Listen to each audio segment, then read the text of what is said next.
Next game up, we're going to have Browns versus YMM, and this is a big rivalry game. These teams always go at it. You know, they have a lot of history when Reggie used to throw for YMM back in the days, teaching Nelson to come up. So this game is always kind of a rivalry game. Yes, and of course, they respect each other enough to know that these are teams that they want to beat no matter who, no matter what day it is, no matter where they see each other. So it's going to be high octane, you know, competition no matter when they play. So that being said, we're gonna jump right into the game. You're gonna have Reggie, who's gonna get blitzed and sacked by Rico. Definitely great play by Rico here. He's stepping his game up, trying to get that defensive player of the year, and that's gonna force the Browns to have to punt. Nelson's first series with YMM, he's gonna throw short to Brown, who's gonna get the catch, dodge the tag, and run for extra yards. Nelson's gonna follow up with a pass to Jesse, which is gonna be tipped and caught by Jeremy for the touchdown, giving them the 6-0 lead. Great play here by Jeremy, getting the touchdown. I mean, that was kind of a scary pass that Nelson threw because the defense was able to put a hand on it. But luckily, Jeremy was there to clean up the little mess. They put points on the board early. This is looking good for YMM. Reggie's going to throw the Trevor on the sideline for the first down on their first possession. Then Reggie's going to throw the 50 in the middle. It's going to be incomplete, but Jeremy's going to get flagged here for a pass interference. Sometimes we see Jeremy get a little too aggressive, and he's going to get called for it right here. Reggie's going to follow it up, but he's going to get sacked on the next down by Bones. Bones making a play at giver. Bones definitely a lot of height, definitely a lot of pressure. Browns is going to end up getting stopped short of the end zone, turning the ball over, giving it to YMM. Remember, YMM was up 6-0. But unfortunately, Nelson's going to end up throwing an interceptor to G-Block on the next possession. And these are the mistakes Nelson can't make. The defense just made a stop. Now you give the ball right back to this Browns offense. And this is where they had an opportunity to go ahead 2 scores on 2 drives, but they make a mistake here. This is not something you want to do, especially against the Browns. This is one opportunity you lose, and you give the Browns a chance to get back in this game. On the next possession, Reggie's going to, with blocking from Los, is going to throw to Hot Rod in the corner. It's going to be dropped, and the Browns are going to have to punt. Once again, we're going to see the YMM defense stop the Browns, which is exactly what they wanted to do. Nelson on 4 rush, he's going to find Rico on the sideline for a nice gain here.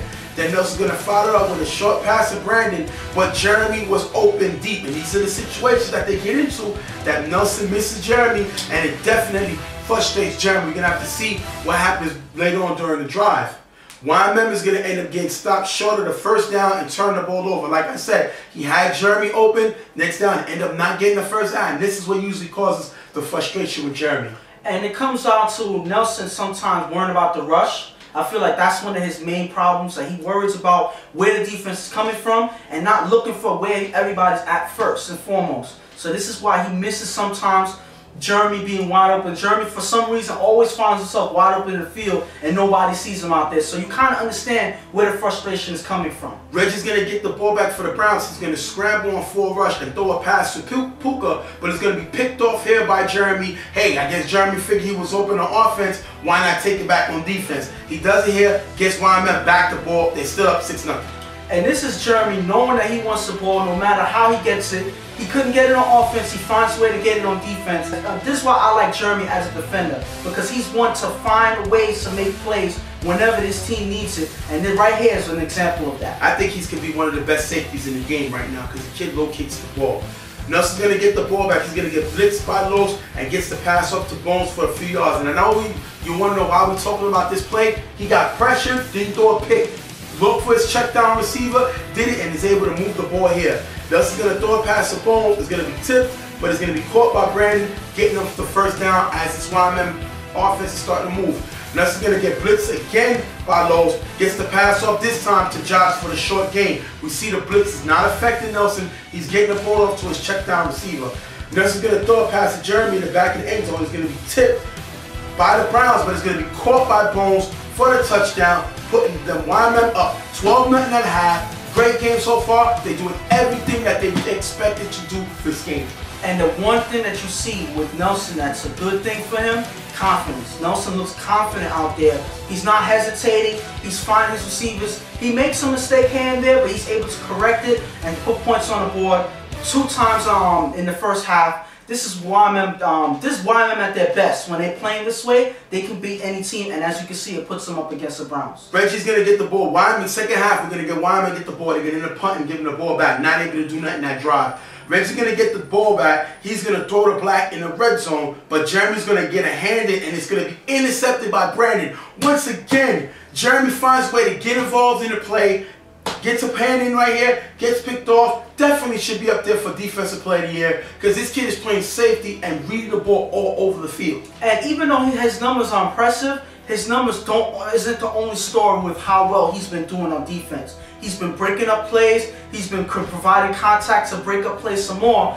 I mean, this kid has been doing everything that he needs to in order for YMM to come out on top, and it's working for them. Remember, right now they're up 12-0. Nelson's going to get a pass to Jesse in the middle of the coverage for a nice gain and a first down. Nelson's going to follow up with another nice pass to Jesse. Now they're moving the ball right away. Nelson's going to throw to Brandon in the end zone, but it's going to be knocked away by G Black. Great play by G Black. Had they able to score that, this game may have been over.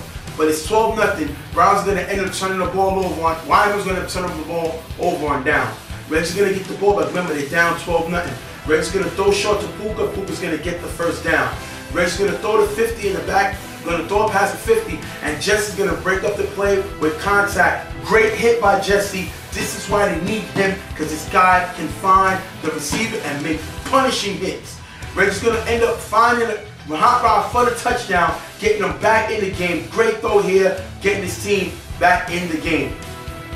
But this is the interesting part, and I think this is the check game breaker. On the extra point, Reggie's going to throw to Jingo. Jingo's the coach of the Browns, former coach of the year. He's going to score the touchdown, the extra point, putting the Browns back in the game, 12-7.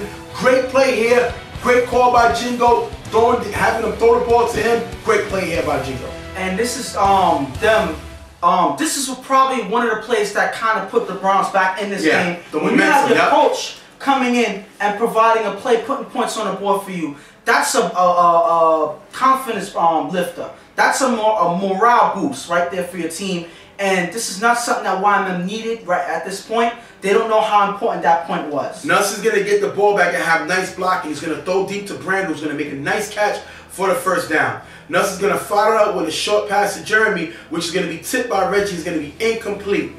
Nelson's going to follow up with a pass to Bones in the end zone, but it's going to be incomplete, turning over the ball on downs, giving the ball back to the Browns. Reggie's going to end up getting blitzed and sacked by Rico. Another sack for Rico. Rico's playing very well today. Great blitz by Rico, keeping the defense up.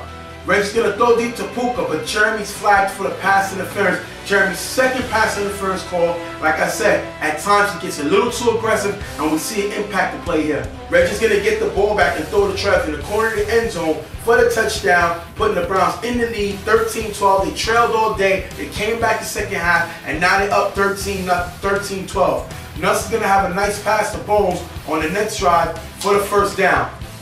Now, they need to score. They're down 19-12. 13-12, they're down. Nelson's going to get blitzed by Los and throw a high pass to Jesse, which is going to be dropped, caught by G Black, who runs it all the way back to the end zone for the touchdown, giving the Browns a win 19-12. And we've seen Nelson be up and down with this blitz. First, we see him twice get blitzed by Los, throw it to the check down receiver. This time, when the pressure's on and the game is on the line, he's going to get blitzed by Los and throw a high pass to Jesse. Jesse's not the tallest receiver in the world. He's going to put the ball a little too high. It's going to be picked off by G Black, who's going to run it down for the touchdown. 19-12, Browns with the win. They clinch #1 seed in the playoffs. And this is a heartbreaking loss for Wyman, because they had this game all the way through the second half, and right at the end is when they started to fall apart. They started to do things that were typical YMM, arguing with the refs, arguing with each other, doing things that have nothing to do with the game. And this is what throws YMM off every single time, and it cost them this game. And it cost them this game today. So YMM is going to finish the season 5-5, and you're going to Browns that's going to finish the season 7-1-1, locking up #1 seed in the playoffs. Great season by the Browns. They definitely have Trev, who's up there for an award. Definitely been playing well. Jingo's another year coaching great, and YMM is going to have to take a step back this game. They split today, who's going to make them look good for the playoff run. We're going to have to see what happens next week.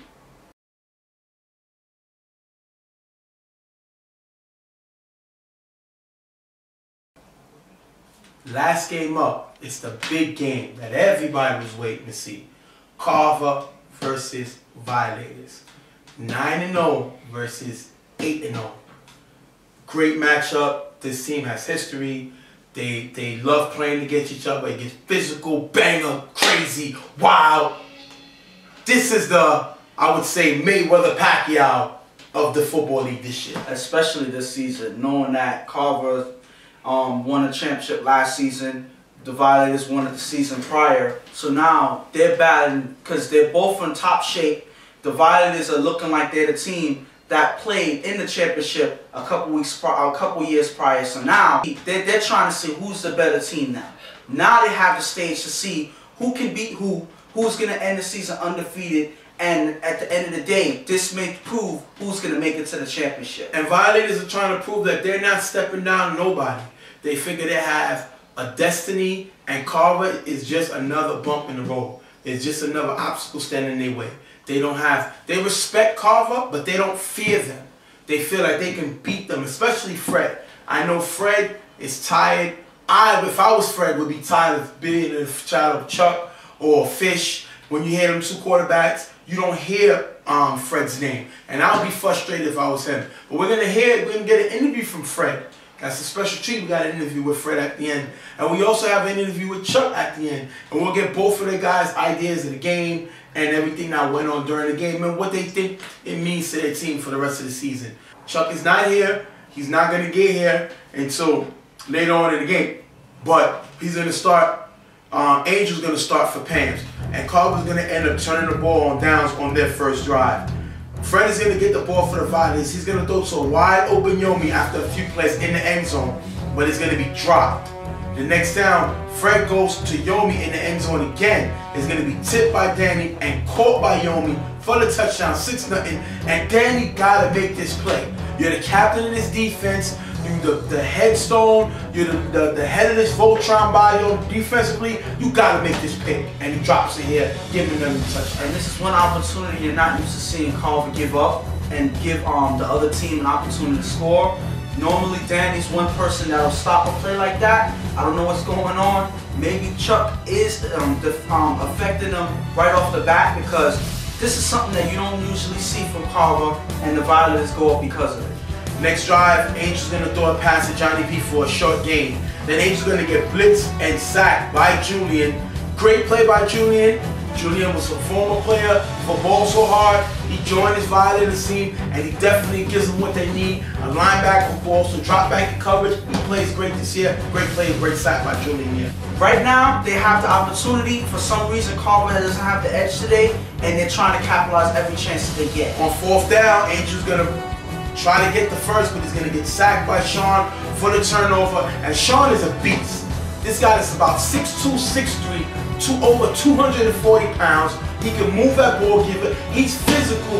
You give him 4 seconds, and this quarterback is in trouble. Makes a great play here. Fred is going to get the ball back for the Violators. He's going to go downfield deep to Kill Bill for the touchdown, 12-0. And right now, Carver is being smacked around. And it looks like to me that this team right now, you should call it a tin man, because they got no heart. Without Chuck as quarterback, this team looks like they feel vulnerable. Like they can be pushed around because they don't have that safety blanket. They don't have Superman opening up his shirt with the S on his chest.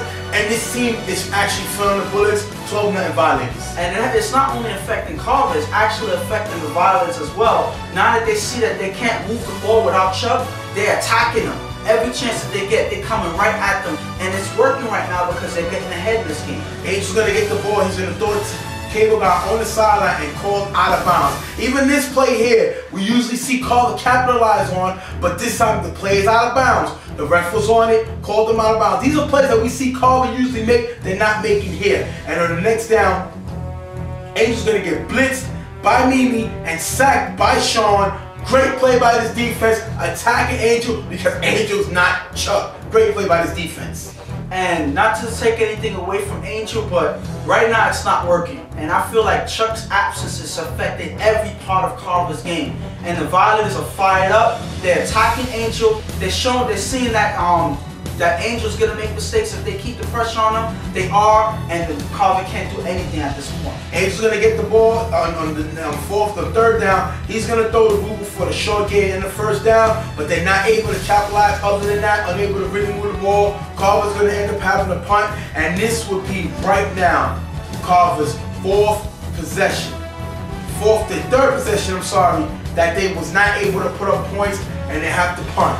Great defense here by Violators. Listen, they can only play what's in front of them. It's not their fault. Chuck is not here. They're going to try to capitalize. On the next drive, during the short drive, Fred is going to throw the maybe in the middle. It's going to be picked off by Danny. He doesn't drop this one. He takes it back, almost can take it to the house. Drops the ball though. Great play by Danny. This is the Danny we need. This is the Danny Carver needs in order to capitalize, and he makes a great play here. And you could see in his face that he really wanted to run it back for 6 points, knowing that their offense is stagnant. They need points on the board. He makes this play here. Unfortunately, comes up short, knowing that it doesn't help him at the end of the day. Now, he really wanted those 6 points. Because that's going to take us into the half, and they could have had some points on the board before the halftime. And now, we got to see what's going on. You know, Pams is the captain of the ship, but Chuck is the one that makes the ship go. And I don't know how Pam's going to be able to motivate this team to make them believe that they can win, let alone beat Violators without their star quarterback, Chuck. I mean, the thing that's troubling is not, I think it's because it's the Violators, which is why, Carver's so out of it right now, because they know they are playing against a team that can compete with them whether Chuck is here or not. So I don't feel that they were ready for this without Chuck being here. If it was any other team, we wouldn't be having this conversation. I feel the Violators is what's getting them thrown all over the place without Chuck here. Fred is going to get the ball back in the second half. He's going to throw to Herbie on the sideline, who has a nice catch here. Great catch here by Herbie for the first down. Then you're going to have Fred throw short to Teo. It's going to be bobbled, but intercepted here by Ricky. Great play by Ricky. Ricky used to be with the Violators. He signed with Carver. To make plays like this, he can play defense, he can play offense, he can get physical, and he actually brings the toughness that Carver lost when Herbie left, and he actually makes the team stronger. Great play by Ricky, giving the ball right back to his offense. And right now, this is one thing that you can't afford if you're the Violators. You're trying to run ahead, you're trying to beat them, as quick as it is possible. When you make mistakes like this, you drop passes and give them the opportunity to make a play on it. That's something that you can't afford, because all that does is give them more and more chances to get back in this game. Joey's going to throw a pass in the middle to start moving the ball. Joey's in the second half. They look like they benched Angel. They went to Joey because they figured he could give him more of a lift. Joey used to also quarterback for the Violators, and he got some experience here. But Joey's going to make a big mistake the next down. He's going to throw an interception here to Kill Bill. Great play by Kill Bill. Bad mistake by Joey. You can't turn over the ball like this, which he does. Well, when you have multiple quarterbacks switching back and forth, there's no rhythm on the team. So now you have Joey that hasn't started who hasn't started as quarterback today. Coming in, he's cold, he hasn't been playing, and he makes a mistake here right away. That's something that you can't afford. Carver's not looking good right now at all, no matter what they try to do. And this gives the Violators a chance to run away with this game. We only can see if they can capitalize on this drive as well. Fred is going to get his next pass tipped by Happy Feet, aka Chris, and it's going to be almost intercepted by Joey. Happy Feet came in as Bishop left. Bishop went to Reckless. They brought in Happy Feet, Chris, and I think he's actually a better player than Bishop. He's faster. He's a bigger playmaker than him, and he's definitely has the ability to put pressure on the ball more than Bishop can. So I like the pickup. We see him make a big play here, and that's going to take us into the next down, where Fred is going to be blitzed by Ricky, who's going to fight through the blocks and gets the sack, causing Violators to turn over the ball. Great play by Ricky. You know he wants this game. It's against his former team. He makes a big play here. And this shows that Ricky is doing anything that's possible for him to keep Carver in this game. He gets a sack, he got an interception before, he's doing everything that he can to keep Carver alive. Because right now they need some type of spark. Hopefully Ricky can provide something to get Carver going at this point. Now Chuck is here. He finally arrived. sometime into the second half, he's going to get in and he's going to throw a pass to Johnny V in the middle and then come back again to Johnny V in that same middle, and then Chuck is going to end up finding Cable Guy in the end zone for the touchdown, 12-7. And if you listen right here what Pam's saying, he's actually saying, I wouldn't have waited either, because they wanted Violators to wait and give Chuck some time to get there because he had a previous engagement. Violators did not want to wait. They end up having to start the game, and they picked up a lead without Chuck there, and Pam's letting him have it, knowing that he wouldn't have started either because he feels that the Violators fear Chuck. So because they knew Chuck wasn't there, they wanted to start this game on time, and Pam gets to jump right back to the team right after Chuck comes in and scores. And that's something that you can hold over on the team forever, knowing that they're scared of one person.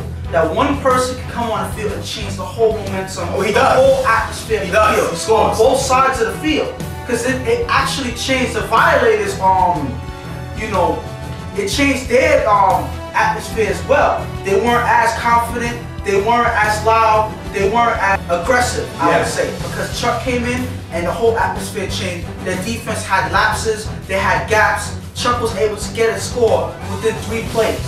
And that shows the difference in the Violators defense right now. Next series, Fred is going to end up missing Kill Bill deep in the end zone. It's going to be incomplete, and Violators is going to end up being stopped. Now, this is money time, 12-7. We're ticking down towards the end of the game, and Chuck has the ball. After a few plays, Chuck is going to roll out from the rush. He's going to throw the Cable Guy. But if you look, the throw is short, and it's going to be picked off by Kill Bill, who's going to get the interception, and that's pretty much going to end the game. Violators going to end up winning the game 12-7. Great win by Violators. And you look at it this way. Violators had an opportunity to set a statement to this team. Yes, we could say Chuck wasn't here. But Chuck got here. Chuck scored. It's a 12-7 game. 12-7. 7 plus 6 equals 13. So if Chuck scores a touchdown, practically Carver wins. Yeah. But they get picked off by Kill Bill, and that's going to cause Carver to lose the game. So you can't say anything. You got back in the game with your quarterback. You got the ball back to your quarterback, and your quarterback threw the interception to end the game. So you can't take nothing from Violators with this win. Yes, could have Chuck put up more points? Absolutely. But at the end of the day, it was scripted the way you wanted it. Your defense made it stop, got the ball back for your money man, and your money man did not come through. Violators with the win. Great win by them. And this is just the Violators. This is like we've been saying it all the time, playing who's in front of you. So you can't blame them for wanting to get a win and, you know, go ahead of Carver in this game. Regardless if Chuck is there or not. Why wait? You want to get the game over with, not only because of Chuck. I guess it's because, you know, it's cold. They want to get the game going. They don't want to sit there and wait because they don't know how long they're going to wait. And it'll throw them off. So regardless of the reason, they played their game. They played well. Carver, you know, even though Chuck came late, he was still doing his job until he made his own mistake and throwing that interception. Was it because he was icy? Was it because he came late? Did that affect him? Who knows? The difference is Chuck made that mistake that we usually don't see him make, and it cost him the game. And now Violators finish the season 10-0. They have an opportunity to break the Rose G's record, who went undefeated and won a championship, but in less games. I believe it was an 8-game season. This is a 10-game season. So if Violators can make it to the championship and win it, they will break the Rose G record. Great job by them if they're able to do it. And now Carver is in the second seed, something that they're not used to. It was the first seed last year, but the only difference is the matchups now for the playoffs.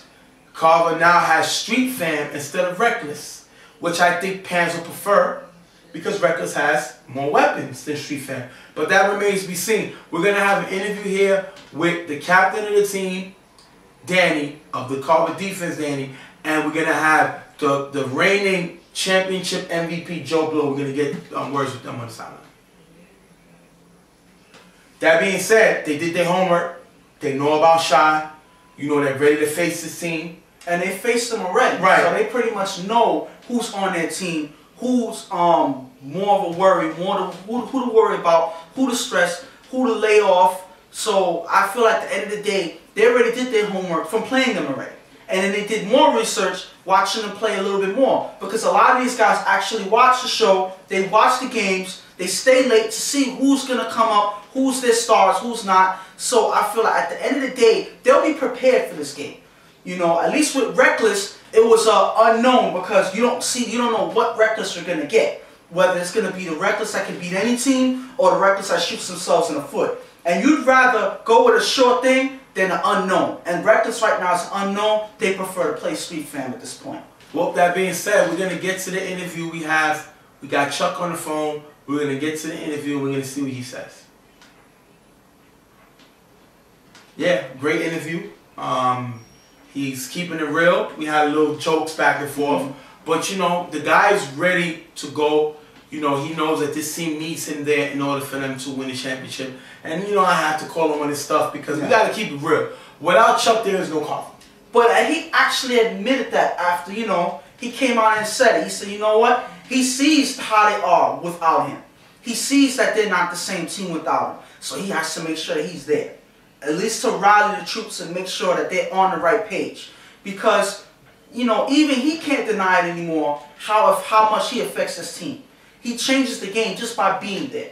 So I like the honesty, even though he kind of tried to scale back a little bit. But he was honest in the fact that he's important.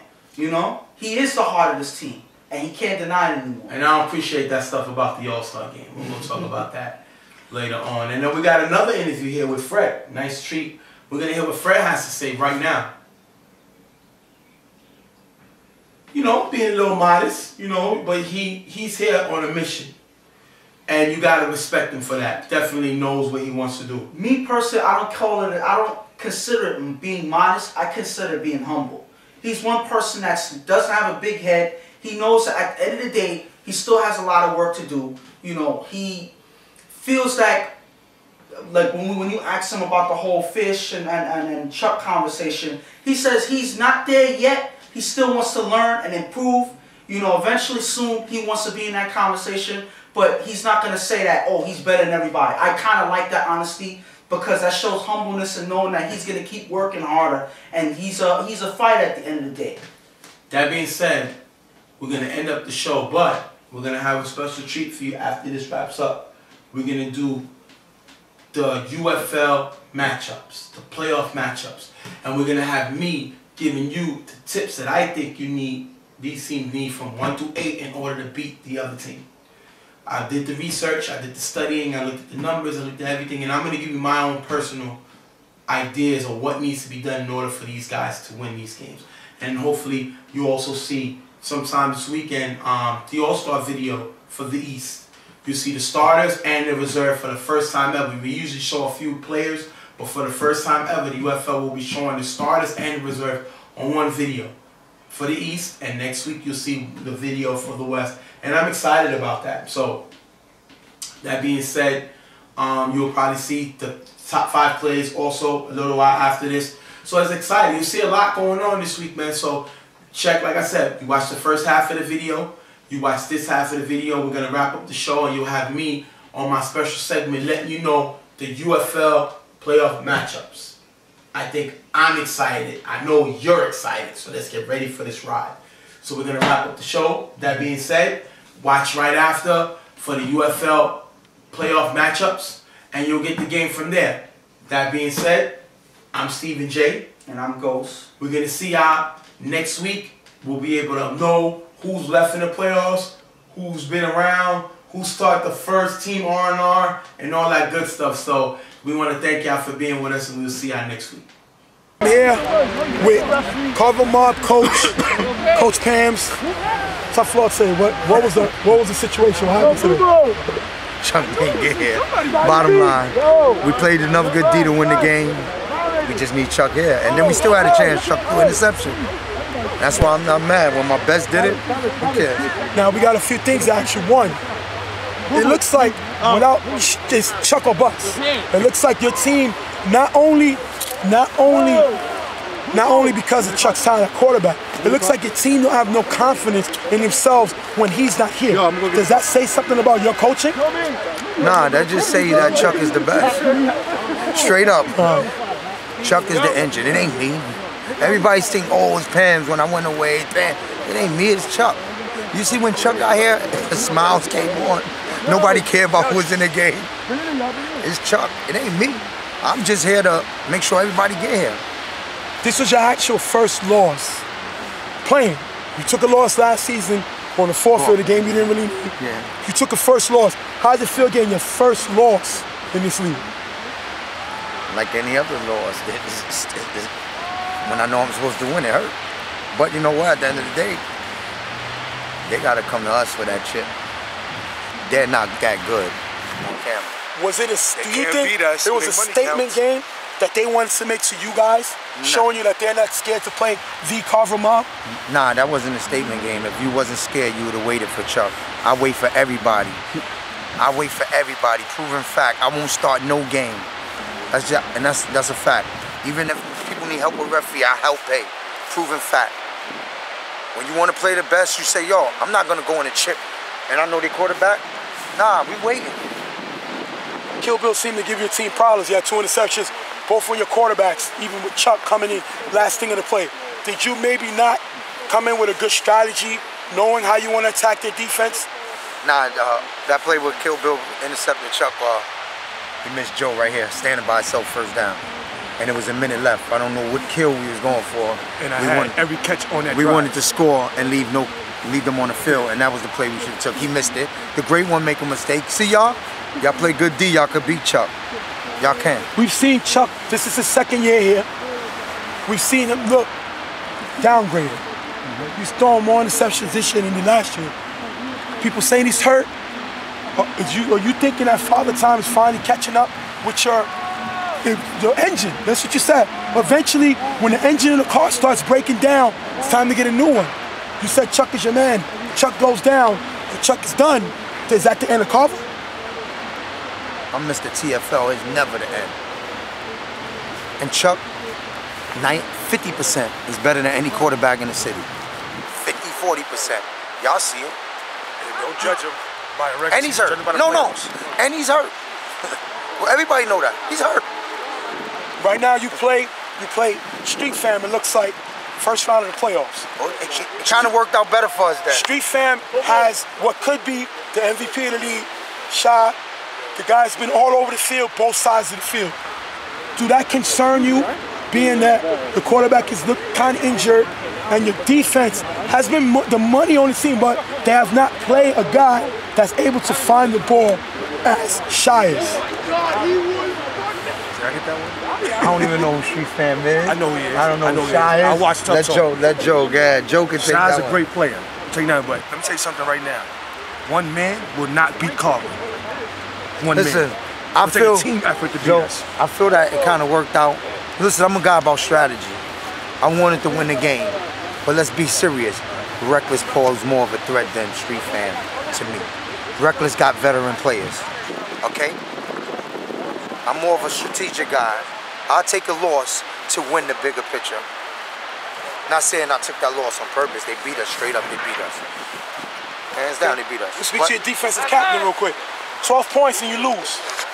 He's the other How do you feel about that? 12 points and you still lose. We played all right. We didn't make enough plays. They just made the plays when they had to.